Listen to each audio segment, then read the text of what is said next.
That Giants team was a lot better than this one, though. Can we admit that? That Giants team was a lot better than this one? Yeah. And on the field, too. And in every stretch of the game, dude. There's no way.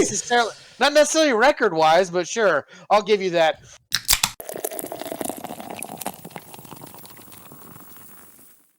'22 is a huge surprise for both of the NFL's New York teams. Both the Giants and the Jets are making a playoff push, and while maybe getting a little murky for one of those teams, it's not over yet. There's still some outside chance they can make it. We are going to discuss today on Sports Around the Bar which team we think is better set up for the future. If you guys watch our shows, I have been high on the New York Giants for a while now, saying that they are a real team, and Jake, my co-host here, has been just dogging me every time I bring that up, that I don't know what in the world I'm talking about, but it's looking pretty good, man. It's looking like they're going to make it. They are. And I've been the longest, I've probably been Daniel Jones' number one defender forever, saying that the Giants have not done enough to support him. And you look at the starting cast, Drew. I mean, realistically, this is probably not a playoff roster, in my opinion. That's why I've been so hard on them. And despite that great run at the beginning of the season, they're still kind of limping into the playoffs. They feel like a playoff winning team right now. Are they a team that goes forward and wins at least one of these playoff games? To me, this sounds like one and done. I mean, we're talking about an offensive line that outside of Andrew Thomas hasn't played particularly well this year. But what if they get lined up against the Minnesota Vikings, man? The team that can't play when the game matters the most, the Kirk Cousins syndrome. This is a team that can run the ball. They are fourth in rushing this season as a team with, Saquon Barkley resurging his career and Daniel Jones being able, arguably, maybe the third best running quarterback in the league outside of Lamar Jackson and Justin Fields out in Chicago. I mean, it seems like this running game is unstoppable, and they just don't even have to use their receiving weapons to win games, and this defense is playing out of its mind. And they're not even the best defense in New York. I had to put down on paper and admit that the New York Giants defense is a legit defense. They could just fix their quarterback problem.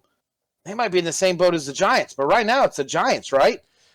No, it's not. And here's why. If we're talking short term in this playoffs, I still think the Jets are in a better position because of all of the talent that's still on the roster. I think the Giants are going to be exposed isn't the right word because they are going to play like the Vikings in the first round and they're going to beat them, and then you're going to tell me I told you so. But if they play anybody else, can this team beat the Cowboys? Can this team beat the Eagles if they wind up playing them again? I don't think so. I don't think they have the talent at wide receiver. I don't think they have the talent at offensive line. I think their defense, even though they've got some good players that are playing particularly well, and I love Kayvon Thibodeau, who is, again, my number one edge rusher from this past offseason, this past draft. They have some talent. They're on the rise, Drew. I'm not trying to shoot down Giants fans, but what I am trying to do is just temper a little bit of expectations that just because we had a good run at the beginning of the season doesn't necessarily mean we're ready to make a Super Bowl run. I think on the other side of the ball, over there in New York, well, still in New York, the Jets have a much better roster and one that is much more in shape to actually make a deep playoff push and upset some of the better teams in football, even without the quarterback. That defense can come out and put up a goose egg against some of the best teams in football, in my opinion. If they have a great game on defense, they could stop, I think, the Bills. They could stop, I think, the Bengals. I even think they could slow down the Chiefs. I think this team is one or two great performances away on defense from surprising people in the playoffs. I can't say that about the Giants. I don't see it. Outside of like one opponent in the Vikings, I don't know who they're going to beat. They've only lost the Cowboys by 8 points or less in the two games they played. You're telling me that a team that is pretty much playoff bound can't beat a team for one time out of 3 games? I mean, it's the NFL. Any given Sunday, all these teams in the NFL have an opportunity to beat teams. They're familiar opponents. They're in division. And what if the Cowboys, not even the Cowboys, what if Dak plays kind of that dud game that we've seen late in this season? You don't think the Giants can beat the Cowboys? I don't. I mean, I still have so much respect for what the Cowboys can do on the ground game. I don't think they're going to need Dak to win that game. I mean, the Giants have had defensive, I don't want to call it excellence, but they've had a pretty solid defensive front this whole year. So maybe they can slow down the running game and put it on Dak, but realistically, Drew, no. I don't think they have what it takes to beat the Cowboys. I know they played tough. Like you said, it was 8 points between the two games. But that's just in-division rivalry. I don't think that they're going to be going on the road in January, going up against the Cowboys in a home playoff game. It's just not going to happen. I really don't think so. You're also talking about Daniel Jones' first foray into the playoffs, too, where you have to remember this is going to be his first opportunity with the bright lights on him. Now, say what you want about Dak. You can say he's choked in the playoffs or anything else. At least he's been there before. This will be Daniel Jones' first trip into the NFL playoffs. It's just a different game. Look how the tides have changed. I'm usually the Dak guy, usually the Daniel Jones guy. I'm just saying Dak has not done well late in the season or postseason. Daniel Jones has yet to show us exactly what he has. This Giants team has a lot to play with. They seem like a very well-coached team, and so do the Cowboys. I think if you're talking about a team that could get hot and make a run, when you think about historically, the Giants have been able to do that. I know Eli Manning was the quarterback. It's a lot different than Daniel Jones. But you're talking about a team that doesn't have a great winning record, gets in the playoffs, gets hot, you think of the Giants. That's the first team you kind of think of. And if you don't, then you don't know history of the NFL. That Giants team was a lot better than this one, though. Can we admit that? That Giants team was a lot better than this one. Yeah. And on the field, too. And in every stretch of the game, dude. There's no way. Not necessarily record-wise, but sure. I'll give you that. Speaking of this year and what we're expecting out of both these teams, let's just say the Jets make it. They're both the playoffs. What are the expectations of both these teams? The Jets, I just want my young players to get experience, and I hate to say it with the Giants. I don't know what the expectations are because you still have Saquon who's coming up on contract. You're going to have to renew him, and I think there's a pretty good chance they're going to. But then after that, they have to make the decision on Daniel Jones. Is he going to be the starter of the future for this team? Because you're almost in a position now, you're not going to be able to replace him. Unless you go out there and make a blockbuster trade for someone like Derek Carr, you're not going to realistically upgrade at that position. Now you're going to have to dole out big dollars to keep Daniel Jones and still try to rebuild a roster, especially on the back half of the defense that I think needs some work. You're still going to need some interior offensive linemen. You still need some weapons because Kenny Golladay hasn't panned out. You have to pay Saquon. That, to me, it's just... I don't have anything to build off of, Drew, outside of guys like Kayvon Thibodeau getting some experience in the playoffs, right? You're jumping into our second half of this. I know. I'm getting ahead of myself. That would be my next part of this. I want to know what the expectation is for 2022. What is the expectation of the Giants or the Jets when they make the playoffs, if they make the playoffs? What the expectation is? Is it one and done? Do they win a game? Do they sneak one out? I mean, there needs to be expectations. If the Jets get in, they're more than likely playing the Chargers. And if the Giants get in, which is looking like it's going to happen, it looks like they're playing either the Vikings or the Cowboys. I mean, maybe the Eagles. Maybe Jalen Hurts isn't healthy and they lose another game. But when I look at that, I think they're both one and done this year. I don't like either scenario. I don't like the lowest seed in the AFC. I think the Chargers are very dangerous right now. They're getting healthy at the right time, and they're playing very good ball. And then you look at the other side, the top three teams in the NFC, where you bring the Eagles, the Cowboys, and the Vikings. If you're the low seed in that, facing those three teams, are all three, are all powerhouses in the NFC and could be dangerous to anyone facing them. They could be. And again, the expectation is there. But if the Jets wind up playing someone like the Chiefs, as it's likely to shake out, I do think that they are in, again, better upset territory than the Giants are. Maybe they beat Kirk Cousins, but you're counting on Kirk Cousins having a bad day. You're counting on the rest of the team having a bad day. It's just that's on me. That's on me, by the way, calling the Chargers the lowest seed. I was just thinking of them being the highest wild card. My brain went there. But anyways, keep going. Yeah, no, again, if you're talking about either of these teams, likely they're one and dones. You're probably not going to beat the Chiefs without a quarterback, right? I mean, Zach Wilson, unless he shows something that nobody has seen except since that first preseason against Kansas City in the playoffs in a hostile environment on the road. I just said I didn't like Daniel Jones doing it. I like Zach Wilson doing it a lot less. So unless that game ends up 6-3 where they force like a fumble off the Chiefs and take it into the end zone, or 7-3 if they actually hit the extra point, the Jets aren't going to win that game either. I think both of these teams are just looking for experience. And this is on me. I should have I fumbled my words. But anyways, moving forward, it's realistically Chiefs, Bills, or Cincinnati playing the Jets. I don't like either of those games either. No. And again, this is just why the AFC is so much better than the NFC. Outside of the Eagles and the Cowboys, is there somebody you look at in the NFC and say, I wouldn't want to play them? Maybe Vikings. The 49ers. Yeah, that's true. If I had to pick somebody, I think I'd pick the Vikings. I didn't even think about the 49ers. I'm the worst at this, man. Why do you even have me as a co-host? I don't know. Anyway. I don't know. I asked myself that. No, I'm kidding. Let's move forward. Is there anything they can glean on for the playoffs? Anything you want to see? Because to me, I want to see young players for both the Jets and the Giants, more specifically the Jets because they have more of them. This is the learning experience, right? You usually got to lose one before you win one. Well, this can be that year for guys like Garrett Wilson, guys on the offensive line that haven't been for the Jets. as well as that young defense. Guys like Sauce Gardner are going to need time in the playoffs. So that way, when you build this team up and you finally get the right guy at quarterback, you're not, surprised when you get into that moment. You're not taken back or flat-footed, whatever you want to call it. This experience still pays volume and pays dividends for both of these teams for what they're able to do in the playoffs. Yeah, I mean, experience for either one of these teams would be great in the playoffs. Either one. Franchise-wise, I mean, the Giants would definitely have way more experience than the Jets of recent history, but what does that really mean outside of your old veteran players that might have been there? And the NFL is such a young game, it's changing players so quickly, some of that stuff doesn't even matter. So, yeah, both of them need experience. I think they're still both one and done, regardless of who they face. You can name all the best teams on either side.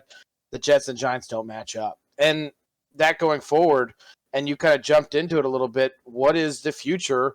We can do the Giants first because you jumped into it right away, right? Was it Giants you did? Yeah, we can start with the Giants, and then we'll talk Jets in terms of future and which of these teams. First off, let's settle the debate. Who would you rather be in charge of right now, Drew? If this was your team, whether it's the GM, whether you're the owner, you're the head coach, which one of these squads would you want to be in going forward?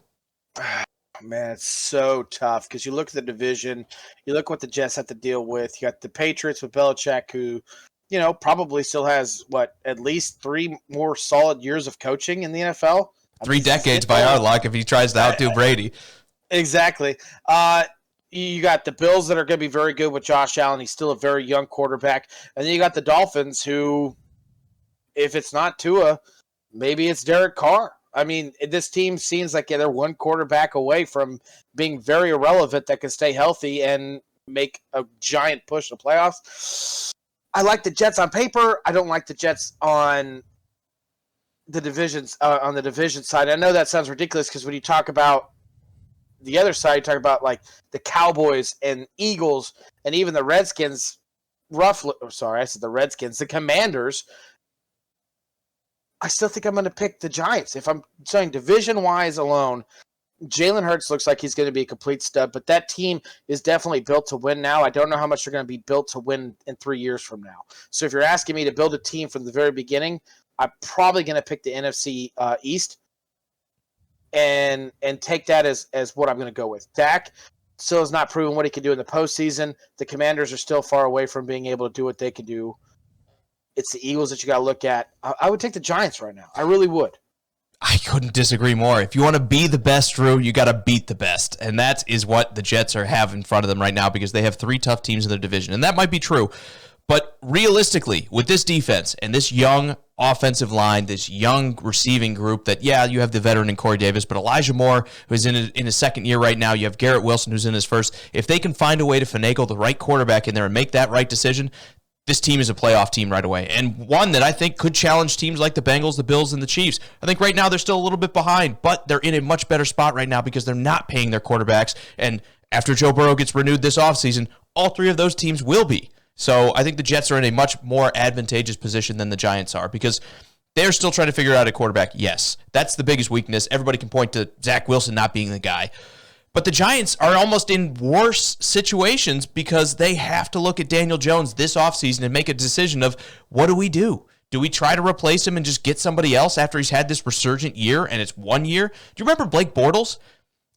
I don't like comparing Daniel Jones to Blake Bortles, but this has a similar feel where Blake Bortles had one decent year right at the end of his contract, and then the Jags were kind of stuck paying him $20+ million a year, which was a lot back then, because he performed in the final year of a contract. They're in the same boat for the Giants. I can't say in New York because they're both teams are in New York. I don't like what the Jets have in their contracts out there. Carl Lawson is their highest cap hit with 7 sacks for the year. They're paying him like $15 million a year. It's garbage. The guy shouldn't be worth that much. He shouldn't be your highest paid player. He's not performing properly. And then your second guy is Corey Davis at $13 million. He's not. Is he even your number 3 receiver? Technically, he's your number 2 because Elijah Moore plays in the slot, and that's the way we kind of designate it these days. I mean, when he's out there. Because I'm not in love with that contract either, but they're going to cut him. Like, let's face it, this is year 2 of that contract. I don't know what the guarantees look like off the top of my head. We probably should have prepped that a little bit, but they're going to cut Corey Davis. Whether it's this year or whether it's next year, that money will be coming off the books. In 2023, Corey Davis dead cap is only going to be $600,000. It's not that big a loss. I could definitely cut him from there. Exactly. So they're going to move on from Corey Davis, I would expect, or they're going to renegotiate to keep him for a lot cheaper, which may or may not happen. I think if I'm Corey Davis, I'm saying go ahead and cut me. But still, they're going to get him off the books. I know Carl Lawson is also on the books as well, but again, with what he has done in the past, you have to say, coming off that ACL tear from last year, hopefully, usually some guys have that like rehab year where you're not the same that first year back. And you're hoping to bet on that with Carl Lawson because if he fires, talking about this defensive line, I mean, you already have a bunch of great players in this group.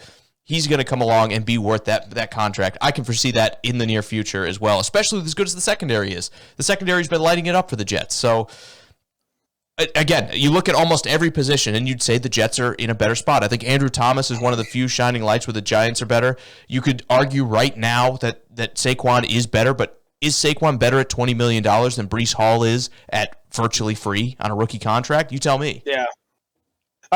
Just talking about crazy Jets like secondary. If you think like 3 years back, they had last year they were awful. Just a couple years ago, you're talking about the Jets having some of the best safeties in the league with May and Adams there.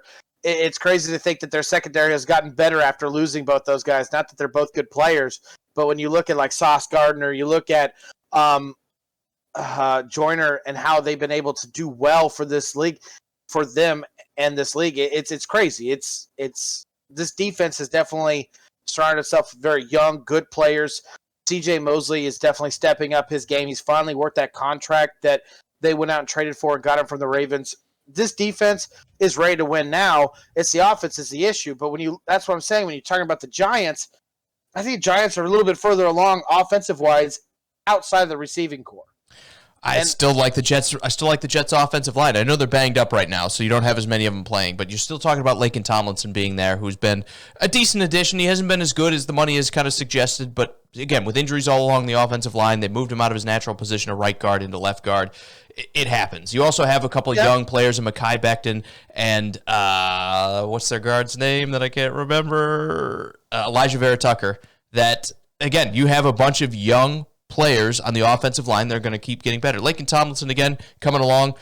The Giants have Andrew Thomas. They drafted Evan Neal high, and much like Andrew Thomas is having not such a great first year, where he's not doing particularly well in terms of pass or run blocking, where you're hoping year 2 looks like Andrew Thomas's year 2, where he went from like absolute garbage to, wow, this guy's really good and one of the better players in the league. We'll just see. I mean, realistically speaking, though, I like where the Jets are at. I think the Jets have the better offensive line. I think they have the better wide receivers. I think they have the better defense, pretty much pound for pound. Like, you go along position groups, I think you have to give the nod to the Jets all across the board. The big question mark is just quarterback. Division. Yeah, the wrong division. And I like Daniel Jones more than I like Zach Wilson. I know, hot takes. We only do hot takes here, right? Yeah. Zach Wilson, not a great quarterback. We don't like him. What about Mike White? What if he's the future at that franchise? But is that what you want to bet on? Is Mike White what you want to bet on as the Jets? No, exactly. So, again, it comes down to what are you going to do? So Derek Carr should be a target for both these teams? Do you target a guy like Derek Carr where you're paying that kind of money? Both of their cap space is around $3 million, give or take.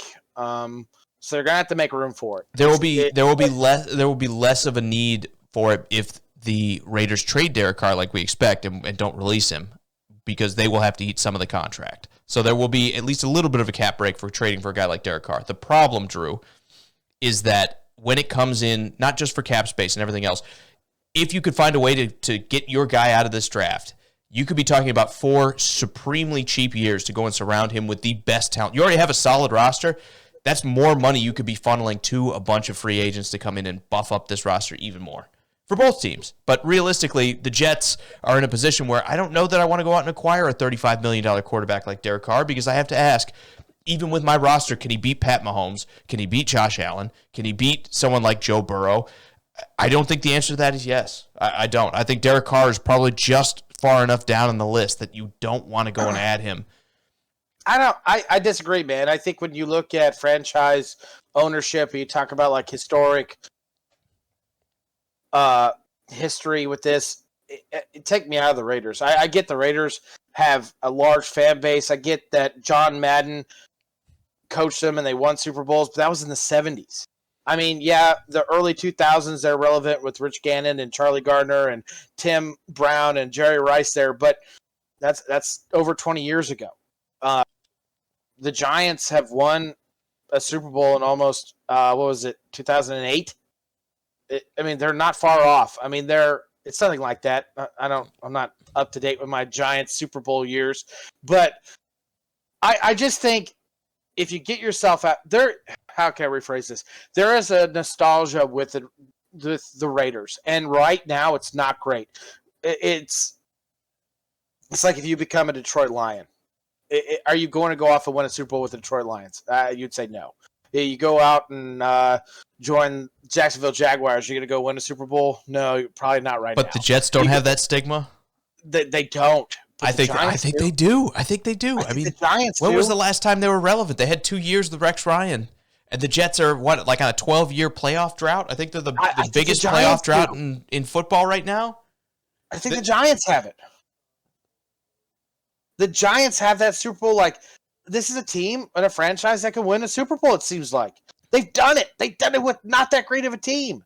I disagree. That defense was stacked. That defensive line especially. Guys like Matthias Kiwanuka, Justin Tuck, Jason Pierre-Paul just absolutely destroying everybody they came up against. I disagree. I really do. I think the Jets are in a closer position to replicate that than the Giants are right now.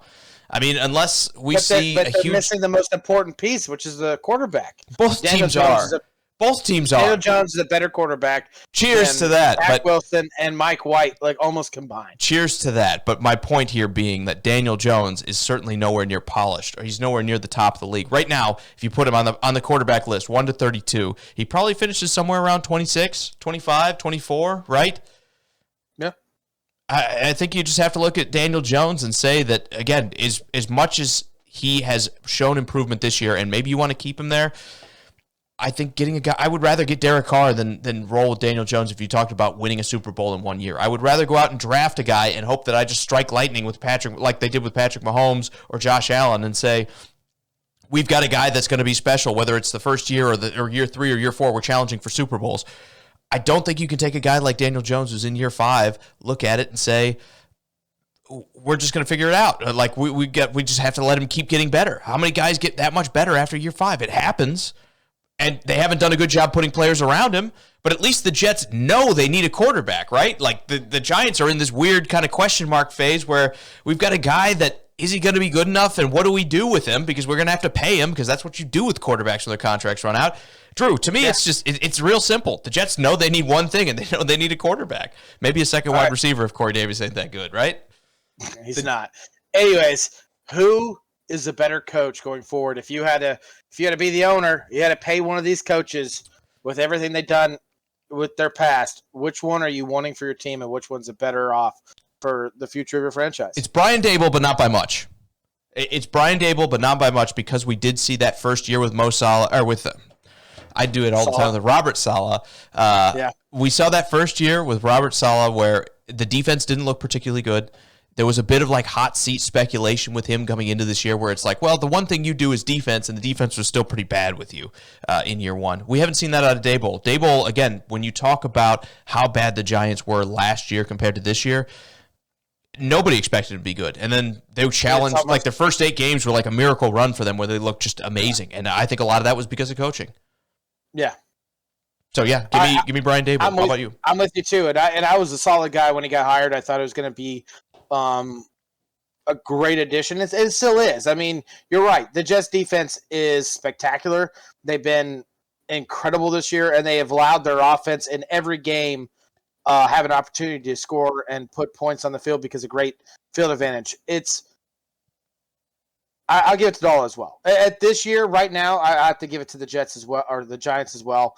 They're a better coached team. They're taking a team on paper and performing a lot higher than the Jets are, with arguably a better team on paper with the Jets. Sure, absolutely. Again, going forward, you're going Giants.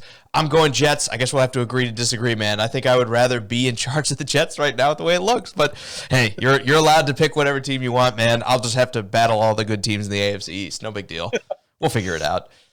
Hey guys, thanks for watching. What did you think about the episode? Let us know your thoughts on everything we talked about down below in the comments, because we read each and every one of them and we love discussing them live on the show as well. Hit the like, hit the subscribe, hit the thumbs up, hit the follow button, hit every button you can that's positive towards us so you can catch every update every time we put a video out there. And weigh in, make your voice heard. We like hearing from you guys, and we love responding to comments as well. So for Sports Around the Bar, I'm Jake. This is Drew. We'll talk to you guys next time. See ya.